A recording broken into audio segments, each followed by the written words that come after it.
Episode 513. For the 7 guilds, Thousand Herb Hall, Tiger Roar Manor, Misty Rain Tower, 100 Blossoms Valley, Royal Style, 301, and Voidbreaker, this night was a deeply unpleasant one.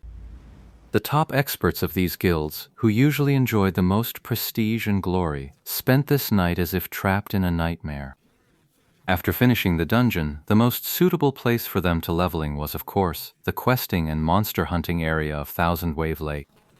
These 7 guilds refused to compromise with Lord Grimm. They were hoping to gamble on the vast, sparsely populated terrain and play a game of hide-and-seek.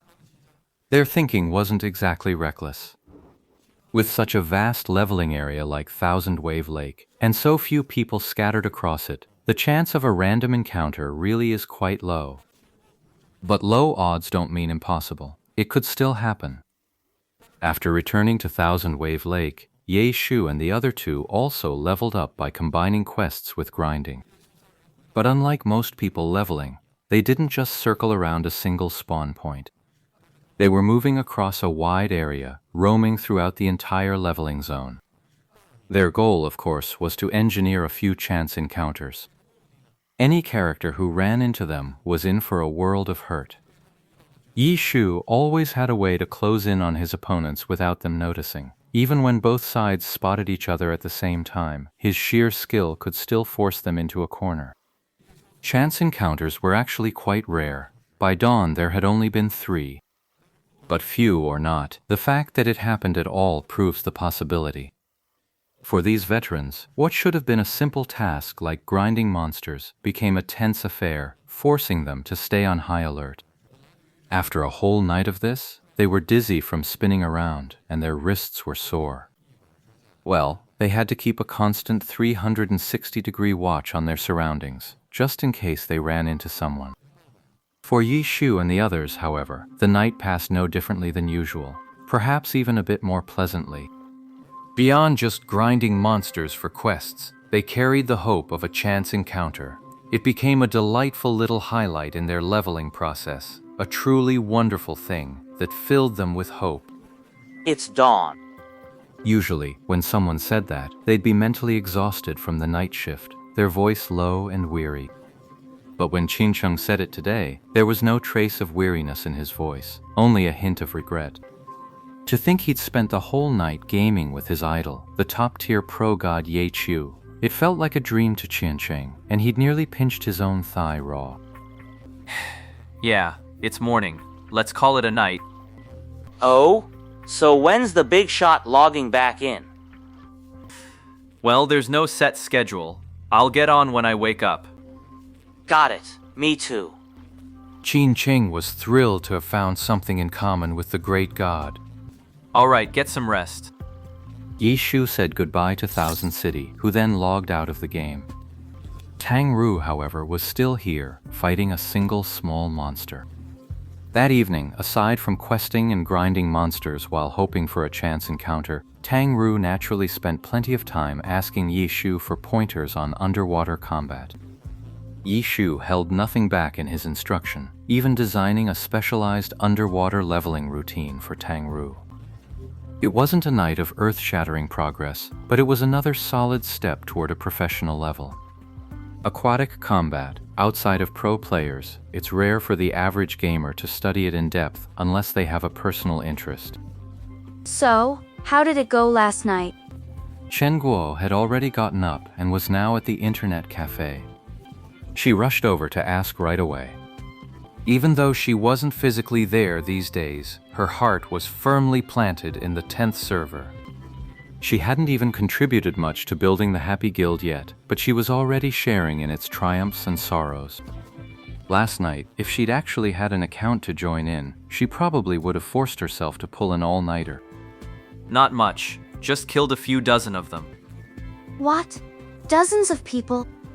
To Chen Guo, that number was already staggering. Isn't that dozens of people? Won't they all be flagged as PKers? Of course it is. Ye Shu looked at the screen. The name Lord Grimm was now a vivid crimson. This is a common PK penalty in online games, the red name status. A red name comes with a whole host of problems. Most NPCs will refuse to interact with you, and if you die, you'll lose more experience, more money, and have a much higher chance of dropping your gear. The penalties only get worse from there. While the system doesn't display it publicly, dedicated players have figured out that it keeps a hidden tally of every kill. That record is then used to automatically adjust the severity of the penalties. Throughout the night's PK, Ye Shu and Sumu Chung racked up the highest kill counts. Tang Ru had only managed to take down 4 opponents, and that was when she was fighting an entire team single-handedly. By the time they'd lasted until dawn, Soft Mist's red name had mostly faded. As for Ye Shu's Lord Grim, he'd lost count of how many he'd killed. When it would finally wash clean was anyone's guess. Then you really need to be careful. Chen Guo said, if nothing else, Ye Shu's account still had a silver weapon. If that got dropped on death, the loss would be huge. Yeah. Watch yourself. Don't get scratched to death by the mobs. Ye Shu stood up as he spoke. What do you mean by that? I'm going to rest. I'll leave my account logged in here. Keep an eye on it for me. What do you mean? If you're resting, just log off. How could I do that? The big guilds are still leveling. I need to keep my account online to keep the pressure on them. How devious. Tang Ru had already finished off the monster she was fighting. Hearing Ye Shu's explanation, she immediately grasped his intent. As long as Lord Grim's account was online, it meant Thousand Wave Lake wasn't safe. The guilds had to be on high alert.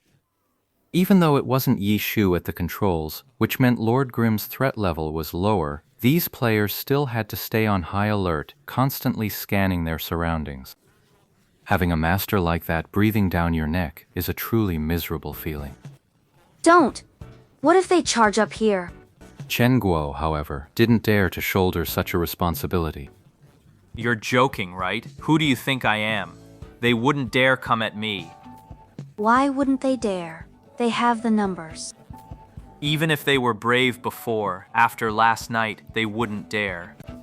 Ye Shu chuckled, then added, just don't let it get wet. Chen Guo sat down at Ye Shu's spot with a mix of shock and doubt, taking control of Lord Grim. She was completely at a loss for what to do. Don't bother controlling it. Just play your own game. Just make sure you don't get nibbled to death by the mobs. The rest of the time, just float along. That would be way too fake. I'll keep playing. Chen Guo took control of Lord Grim and started fighting monsters. Naturally, she was clumsy with an unfamiliar character, but the unspecialized class also had launcher skills. During the Christmas event, she'd learned how to switch the Myriad Manifestations Umbrella's modes. After changing it to gun mode, her attacks started to look pretty decent. The Myriad Manifestations Umbrella, a silver weapon, had devastating power. Its output was formidable, making grinding mobs a breeze. Chen Guo was no rookie. Her aquatic combat skills might not be great, but that's talking about PvP in the water. Fighting monsters underwater is a whole different story. The mobs are just dumb targets. Blast away at them. No fancy footwork, no dodging, no problem. Chen Guo dispatched a few monsters, finding it surprisingly easy. Only then did she relax, waving a hand at Ye Shu off to the side. Alright, you can go. Should I hang mine up like that too? Tang Ru asked from the side. Yeah, just leave it hanging. If your character dies, it dies. Doesn't matter. Chen Guo didn't even turn her head, her focus entirely on operating Lord Grim. Ye Shu walked off with a smile. Tang Ru knew Chen Guo was just teasing, and of course wasn't upset by the playful jab. She reached out and mussed Chen Guo's hair, then turned and ran. After a few steps, she glanced back, only to see Chen Guo still intently controlling Lord Grim, her hair a mess, completely ignoring her. How could the other guild players possibly know it was just a little trick of Ye Shu's? These characters were being leveled in shifts. After pulling an all-nighter, it was only natural for the next crew to take over. The current situation, of course, had to be clearly explained, and the guiding principle was quite unified. When you encounter Lord Grim, run as far as you can.